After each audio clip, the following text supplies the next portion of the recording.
So just share with us, if you might, a little bit about yourself, where you grew up, what you were like as a kid. Maybe throw in some embarrassing stories about yourself if you, I don't know. But tell us a little bit There's about no way to avoid them. There's yourself. no way to avoid them. I'm in the same spot. There you go. Well, I grew up in Texas. I grew up in San Antonio, Texas. Um, and I'm not just saying this to pander to the audience, but I grew up going to church. There was a time when I did something at church every day of the week, except for Fridays, because they didn't have anything on Fridays. I didn't have any other plans, don't worry. uh, I I loved being a part of a youth group, and it was kind of my major um, social outlet for sure. And my parents were very much like I always say, like my mom loved church so much she even went on vacation, and that's kind of how I was at church as well, where I think I missed church maybe 5 times from birth to 18, and it was all because like there was like vomiting. Yeah, please stay home. Yeah, exactly. Don't want to stay in the pew. Yeah, please do not, or the carpet, or any other things that we That's treasure. exactly. And, Yeah, and again, I'm not pandering. This is actually where my mind went. Like the church was the safe place for me. mm, I think a lot of times, like we think like um, this, like in popular culture or whatever, you see like church and queer youth as being mutually, punishing. And I think for me at least, it was really the only place where people were nice to me because I was I think I think mercilessly bullied is the best way to describe it in school. And even kids who were mean to me at school had to be nice to me at church, and it was it was really one of the few places that was safe. It was a sure. safe space, as they say. I'm curious to know that while you were going through all the things that you might have been going through as a young person and finding, reprieve and maybe some safety in the church, um, when you were younger and during those ages, what did you dream about? What did you dream about doing in your life? We know what you're doing now. Does that match up? Was it being a fireman? Was it being, It was you know, not fireman, no.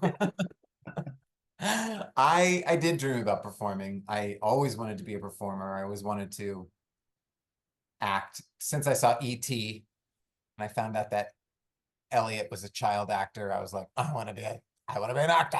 yeah, But I also didn't know anyone who was an actor, and I didn't know anyone who, like, I kind of didn't even know that you could do that, like that it could be a profession. So I dreamed it, but I never told anybody about it. sure. Because I think I would tell people I wanted to be like a lawyer or something, maybe. I don't know. Mhm. Well, and then I know what I told people I wanted to be a pastor because I did. I wanted to be a pastor for many, many years.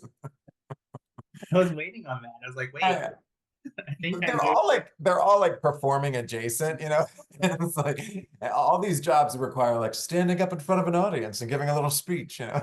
Who were in those times growing up, or even today, I guess, who were some people that inspired you or encouraged you through your childhood, adolescence, and into your profession?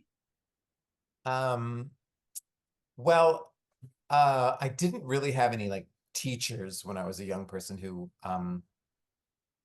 liked me. Gosh, this is going to sound like I'm pandering so much because I know I'm talking to a bunch of youth workers in the ELCA, but I swear this is true. The youth director at my church was nice to me Mm, and liked me. And I remember there was one sponsor there. Her name was Carrie Reamer. She's like a teacher. She was a teacher then too, but she taught journalism in high school, and she's like gone on to win all these teachers of the year. And I'm like, of course, because she was so encouraging and so meeting you where you're at. She would encourage you in the things that you liked to do, which was most of the time it was like, sure you don't want to play football? And she was very much uh, wow, we used to do these like fundraiser. We did these kind of wild fundraisers as our youth group. And I feel like I'm going to say this in front of a bunch of people who work as youth workers, and they're going to be like, oh, that's inappropriate. This was Mhm. in the early 90s. We might have realized it's inappropriate now, but I remember we like took all of the hymnals, we took all the LBWs out of the church, and we I went up and pretended to be like a robber who was like, we stole your hymnals and you need to pay money so that we can go to the National Youth Gathering. And until you give us money, we won't give you the hymnals. It's crazy that we did that. And Holding the LBW hostage. I know, I mean, it's Yeah. kind of like Yeah. dicey, but we did it. And, we raised money. But I was the one who went up and like talked and Mm. um, I was kind of making jokes and being silly and trying to keep it appropriate, but also funny. And she wrote me this really lovely letter that was like, I remember she said, no matter what you do, be it performing or ordained ministry or a professional bubble blower, you will do it well. And I thought, I don't know, nobody else ever said like, you're good. Yeah. They didn't say anything best case scenario. Well, do you know that Toni Morrison quote? I'm going to be honest with you. I saw it on Oprah, so I might sound like I'm some like literate person, but I just watched Oprah. But Toni Morrison was saying that like as a parent, so many times you see your kid come in the room and you want to say like your shirt is untucked or you did you clean your room or have you done your homework? And she was saying like the best gift you can give your child is to always be delighted when you see them. Mm. And I don't have kids. That might be much easier said than done. Yeah. But I did, and I had a great mom who I was very blessed to have, but and dad. But when my teachers at school saw me, they never were delighted to see me. But Mm. when the people at the church saw me, they were. Mm. And it was a foundation that Sure. meant a lot. You have already mentioned some of those memories of growing up in the Lutheran church, but any other particular memories of growing up in the Lutheran church that were key for you? Um, uh, I mean, it was our full community. It was my parents' only social outlet as well. And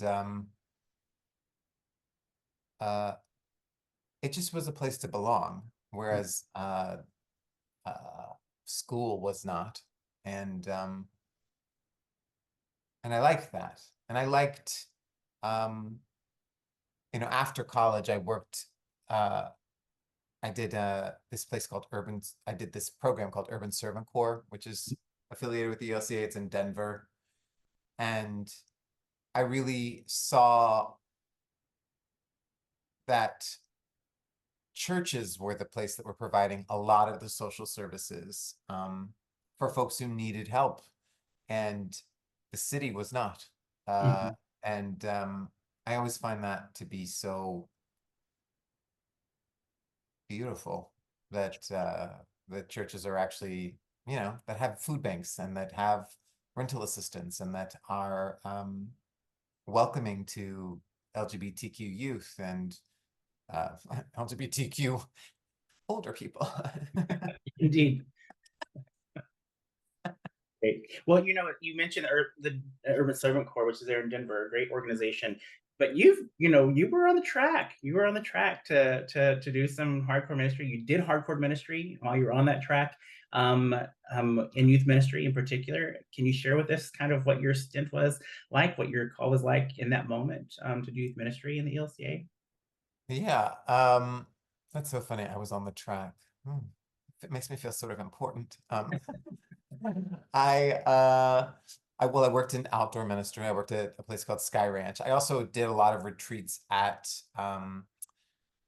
camps in Texas at Camp Chrysalis and Luther Hill. And I did a program, it was through the Synod. It wasn't through our college. I mean, I did campus college ministry or college campus ministry, but I also did this thing called the YARPS, which stands for Young Adult Resource Person. It's also praise spelled backwards. It took me way too long to realize that. So I I think kind of pointed out, I never realized that until this moment. Oh my gosh. you know, I was like, I was severely into the program before it occurred to me. And basically, what we would do is for churches who didn't have a full-time youth minister, or even churches who did, we would come in and be like college age people who would do things like lock-ins or retreats or just events where young people wanted to be around someone other than their parents or their normal youth minister. And, we brought with us guitars and fun songbooks and, you know, we let kids be silly and do skits instead of a sermon and help them put on worships. It was basically like what we would do with outdoor ministry, but we would go into churches in the Southwest Texas Synod and do that. And we would also go to like the December youth gathering or the national youth gathering when those would happen. And this woman named Barbara Schutz, she has since retired from doing the YARP program. But she was, talk about someone who was a huge influence in my life. She was someone who just radiates love. You probably met Barbara, right? I know, Barbara. Yeah, yeah. And so everyone felt accepted there and loved. And um, uh, so that was such a gift to be able to do that. And and I guess, yeah, I kind of was on the track. I was really thinking I would become an ordained minister. Yeah. Well, it's so funny. Well, I guess the question I have is, you didn't charge the kids to use your songbooks, did you? Listen, Vance, if I need some money, I need some money. No, we didn't. Yeah. And it was just that one time at the church. Well, it's so funny because you mentioned outdoor ministry, and that you spent some time at Chrysalis and such, but you also spent some time in another place that's pretty significant for a lot of folks, working there for, I don't know, for a summer, 2 summers. How long were you there? At Where'd you Sky go? Ranch. Yeah, I was there for 3 summers. Yeah, yeah, yeah. that's significant. Uh, What was it like for you? and also the summer after my freshman year, I was a youth director at 3 different congregations outside of Houston in Richmond and Rosenberg. Mm-hmm. Yeah, Boy, I was bad at it. It was hard. it is hard. It is Oh my hard. gosh, it's so much planning. Oh Mhm. yeah, yeah. I feel like I'm really good at listening to young people. I'm really good at like coming up with a sermon, but Mhm. like I don't know that I'm called by God to like plan a trip to Astral World. You know what I'm saying? I know exactly what you're saying. Indeed, indeed. Actually, it's so funny because I might actually be the opposite. I might be give me all the planning, but just a little bit of the talking to young people. So That young makes people are sense. amazing, but they are knowing more and more about life than I am these days. So, but I'm curious to know what your experience is like with youth gathering, as you were coming up, in those early years. Yeah, I remember that happens every 3 years, is that right? Yep. Yeah. So I went to the first one after my first year of high school at in Dallas, which I'm from San Antonio, so it was like, I'm just going to Dallas. Like rented a van. It wasn't all that exciting. But then after I graduated, the summer after I graduated high school, we went to one in Atlanta. And I mean, we didn't fly. Like, what are we, the Rockefellers? We got a bus or something. I don't know. Oh, we Right. went with a bus of people from Seguin. I remember because eventually some of us were all, Susie Yant was on there, and we were all going to Yeah. um, TLU after that. And I loved it. I loved the bonding with my group. I felt like we would, like, I almost loved the travel as much as the actual thing there. But I remember in Dallas, we were in this humongous auditorium. I mean, just shockingly large. And I remember thinking, like, all these people are Lutheran? Because I grew up in San Antonio, it's 80% Catholic. Right. So Yeah. I was like the only one who didn't go to Holy Spirit. Everybody else went to Holy Spirit, and they none of them wanted to go, but Right.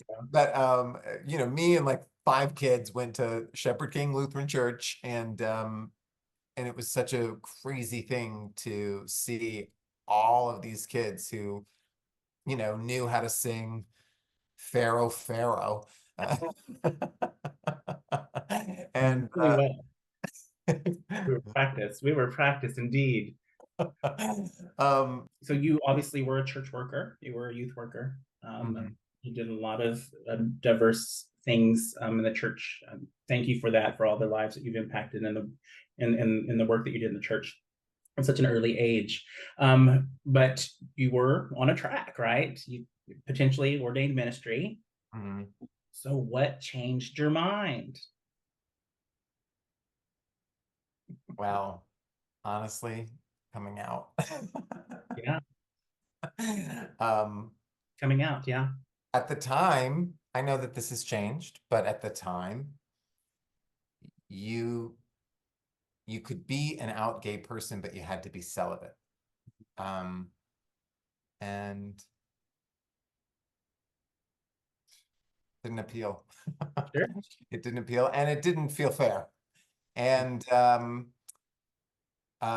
when the Urban Servant Corps, we lived in community with 9 other volunteers. I worked full time at a shelter, and then we all lived in community. And I just got some pushback there, and I had gotten some pushback at Texas Lutheran.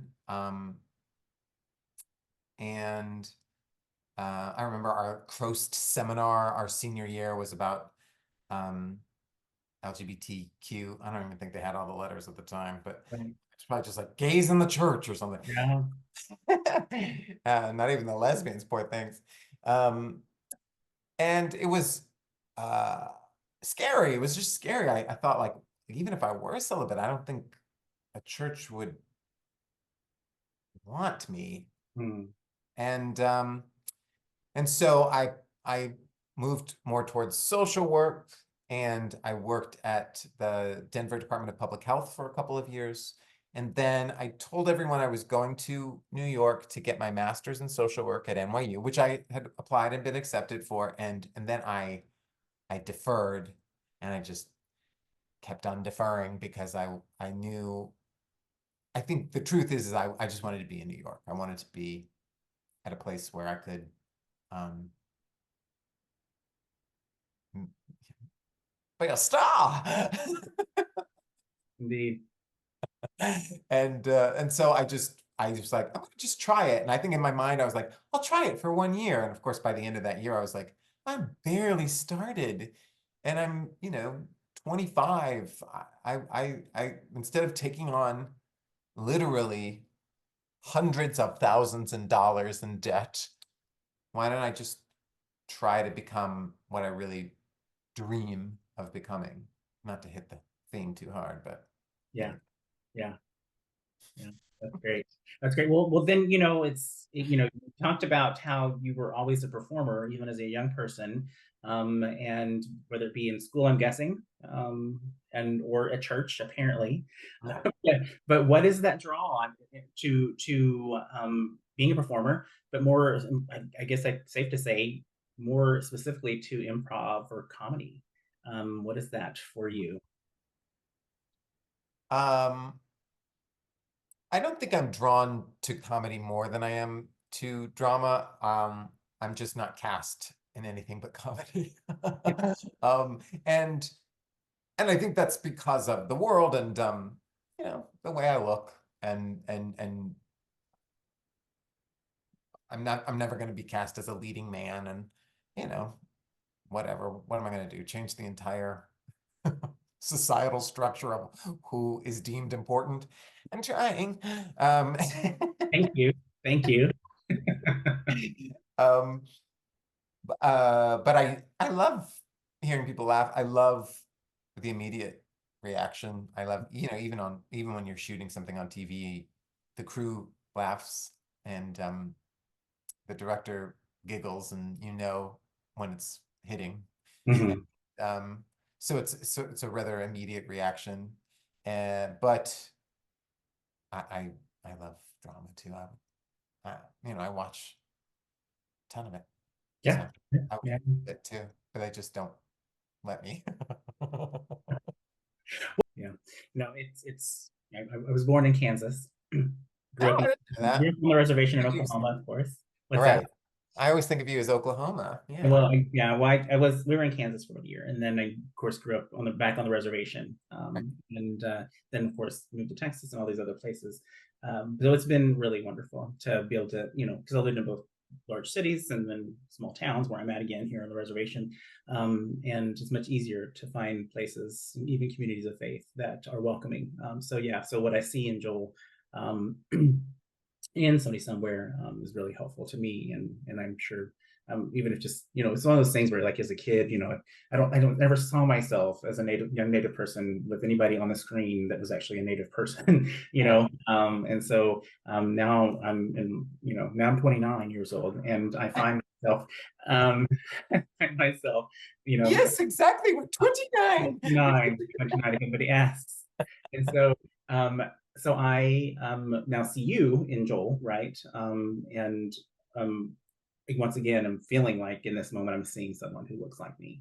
Mm, Um, in mm. a different way, obviously, but it's been really nice to have that moment and to be able to look forward to, the next episode. So thank you for that. Yeah, That's lovely. yeah, it's true. So I've got more questions here. Our theme for the extravaganza this year is dreams, and all about dreams, and all throughout our both Judeo-Christian heritages, we see dreams in scripture text. Mm, And dreams can come in many forms. As a native person, dreams mean particular things and come in different ways and have different characters. And also, we can dream, right? mm. With Creator, both in our sleep and as we are awake. What our life might be and what we hope for ourselves and we hope for our families and everything. Are you living your dream? Sure. But I also feel like, um, for many, many years, it was like, I want to be able to support myself as only an actor and not have to temp and wait tables and things like that. And then, um, once you get that, then your dreams grow and they grow. And now